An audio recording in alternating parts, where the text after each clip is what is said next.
Hello guys, welcome back to my channel. আজকের ভিডিওতে যে টপিকটা নিয়ে ডিসকাস করব সেটা হচ্ছে আগামী দিনের জন্য কয়েকটা ইম্পর্টেন্ট ঘটনা বা নিউজ যেগুলো আগামী দিনের মার্কেটের জন্য খুবই ভাইটাল হতে যাচ্ছে। তো প্রথম কথা হচ্ছে আমরা আজকের মার্কেটটা যে জিনিসটা দেখলাম সেটা হচ্ছে মার্কেটের মধ্যে একটা neutral two slide bearish type of যে ভিউ, সেই জিনিসটাই আমরা দেখতে পেলাম আজকের মার্কেটের জন্য। এবং এই রকম সিচুয়েশনে বা এইরকম মার্কেটে মানে যে রেঞ্জটা আমি দিয়েছিলাম গতকাল, সেই রেঞ্জের মধ্যেই ক্লোজ হলো। এছাড়া বাইংয়ের যে পয়েন্টটা ছিল সেই জায়গা থেকে এক্স্যাক্টলি 25,050 থেকেই বাউন্স ব্যাক করলো মার্কেট। এবং সেটার কথা আমি গতকাল যে লেখাটা লিখেছিলাম লেট নাইটে ইউটিউব ফেসবুক দুটো জায়গাতেই দিয়েছিলাম, সেই জিনিসটাই আমরা মার্কেটের মধ্যে দেখতে পেলাম। যদিও এই টাইপ অফ মুভমেন্ট সচরাচর আপনি মানে বেয়ার হ্যান্ডে ক্যাপচার করতে পারবেন না, তো এগুলোর জন্য ডিফারেন্ট টাইপের টুলস লাগে, অ্যালগো সিস্টেম লাগে, আদারওয়াইজ এগুলো আপনি ক্যাপচার করতে পারবেন না। এনিওয়ে, যে জিনিসটা দেখলাম মার্কেটের মধ্যে সেটা হচ্ছে স্লাইড একটা বিয়ারিশ নেচার দেখলাম। বাট এক্ষেত্রে কেবলমাত্র নিফটি রিয়েলিটি সেক্টরটা খুব ভালো গিয়েছে এবং তার সাথে পিএসইউ ব্যাংকস বেশ ভালো রকম বেড়েছে, কিছু কিছু পিএসইউ ব্যাংকস।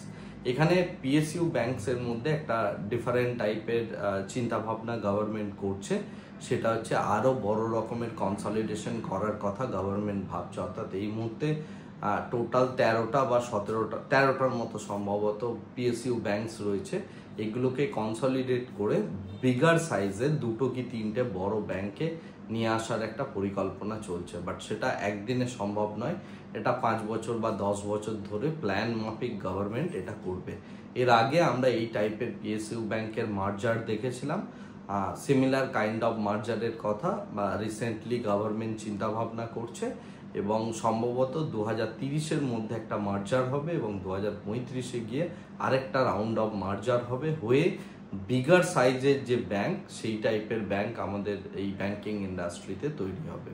রিসেন্টলি যে প্রবলেমটা গভর্নমেন্ট থেকে শুরু করে পুরো মানে কান্ট্রি ফেস করছে সেটা হচ্ছে বড় কোনো একটা প্রজেক্ট এলে সেই প্রজেক্টটাকে কোনো একটা সিঙ্গেল হ্যান্ডেডলি কোনো একটা পিএসইউ ব্যাংক কিন্তু মানে লোন দিয়ে সেটাকে যে মানে কি বলবো অ্যাপ্রুভ করা বা সেখানে পয়সা ঢালা, সেই ব্যাপারটা কিন্তু করতে পারছে না, কারণ প্রত্যেকটা ব্যাংকই হচ্ছে ছোট ছোট সাইজের ব্যাংক, রাইট? এসবিআই যেরকম একটা বড় সাইজের ব্যাংক, তার থেকেও বড় সাইজের ব্যাংক দরকার ভারতবর্ষের মতো কোনো একটা কান্ট্রিতে, রাইট? তো সেই কারণের জন্য গভর্নমেন্ট এই টাইপের চিন্তা ভাবনা করছে। যদিও এখানে অনেকগুলো ছোট ছোট ফ্যাক্টর আছে যেগুলো মানে দেখা উচিত বা চিন্তা ভাবনা করা উচিত। এক হচ্ছে এনপিএস, সেকেন্ড হচ্ছে এরকম প্রচুর জায়গা হয় যেখানে লোন মাফ করতে হয়, বিশেষ করে এই গভর্নমেন্ট সেক্টর ব্যাংকের থেকে কৃষি ঋণ যেগুলো থাকে সেগুলো মুকুব হওয়ার ব্যাপার থাকে। থার্ডলি হচ্ছে প্রচুর আমাদের এখানে মানে বড় বড় লেভেলের ব্যবসায়ী আছে যারা লোন নিয়ে লোন ফেরত দিতে পারেন না, রাইট? ফর এক্সাম্পল বিজয় মালিয়া বা এই টাইপের যে সমস্ত ঘটনাগুলো আমরা এর আগে দেখেছি, সেই টাইপের ঘটনাগুলোকেও কি করে মানে কমানো যায় সেই সমস্ত বিষয়গুলো নিয়ে এবং লার্জার সাইজের ব্যাংকের দিকে গভর্নমেন্টের পরে মন দিতে চলেছে।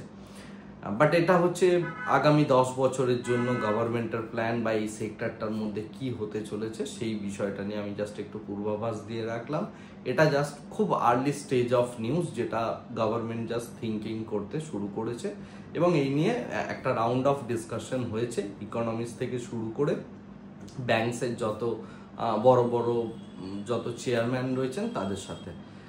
তো এটা একটা পার্ট, সেটাকে একটু সাইডে সরিয়ে রাখি। এই মুহূর্তে মার্কেটের জন্য যেটা ইম্পর্টেন্ট বা মার্কেট যে জিনিসটা দেখতে চাইছে সেটা হচ্ছে কেবলমাত্র ফেডের যে নিউজ আসতে চলেছে বা ফেড আদৌ রেট কাট করবে কিনা। আগামী 16 তারিখ এবং 17 তারিখ দুদিন, অর্থাৎ আগামী কাল এবং পরশু 2 দিন ফেডের মিটিং আছে এবং সেই মিটিংয়ের পর ডিসিশনস নেওয়া হবে। একদিক থেকে দেখতে গেলে ইউএস এর ইনফ্লেশন রেট যথেষ্ট শুট আপ করেছে লাস্ট মান্থের যদি আমি রিপোর্ট দেখি, তাহলে ইনফ্লেশন যথেষ্ট পরিমাণে শুট আপ করেছে। আর অন্য দিক থেকে দেখতে গেলে তারা তাদের ইকোনমির যে নিড সেই হিসাবে একটা রেট কাট কিন্তু দরকার। তো এই দুটো দিককে ব্যালেন্স আউট করে ফেড কি করে সেটার দিকেই মার্কেট তাকিয়ে রয়েছে। ফেডের যে এই রেট কাটের চিন্তা ভাবনা সেটার জন্য মানে অনেক ক্ষেত্রে বিদেশি যে সমস্ত বিনিয়োগকারীরা আছে তারা সমস্ত কিছু অ্যাসেট ক্লাসগুলোতে এখন ইনভেস্টমেন্ট কিছুটা হলেও পজ রেখেছেন বা উইথড্র করছেন। আমি সমস্ত অ্যাসেট ক্লাস এই কারণেই বলছি, কারণ গোল্ডের যে রেট আছে সেটাও একটা জায়গাতেই আপাতত ফিক্সড হয়ে থাকবে, মানে খুব বেশি ওপর নিচ করবে না আজ এবং কাল। কিন্তু ফেডের এই রেট কাটের যে ডিসকাশন, তারপরে আমরা গোল্ডের মধ্যে বড় রকমের একটা শুট আপ বা কুল অফ যাই বলুন না কেন, সেই জিনিসটা দেখতে পাবো এবং স্টক মার্কেটের নিজস্ব যে বিহেভিয়ার, সেই বিহেভিয়ারটা দেখতে পাবো। তো এক্সপেক্ট করা যাচ্ছে 17 বা 18 তারিখ থেকে মার্কেটের মধ্যে একটা ট্রেন্ডি মুভ আপনি এক্সপেক্ট করতে পারেন, ডিপেন্ডিং অন ফেড কি করছে বা ফেডারেল রিজার্ভ কি করছে।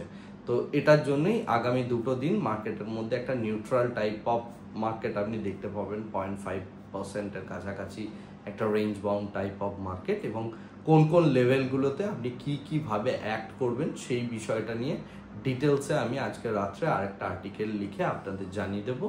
যদি আপনি ইন্ট্রাডে বেসিস ট্রেড করেন তাহলে এই আর্টিকেলগুলোকে একটু ভালো করে ডিটেলসে পড়ে রাখবেন, পড়ে রেখে আপনি আপনার সেট আপ ওয়াইজ কাজ করার একটু চেষ্টা করবেন। আজকের ভিডিওটাকে আর এর থেকে বেশি দীর্ঘায়িত করছি না, ভিডিওটাকে এখানেই স্টপ করছি। Thank you very much, bye bye, tata.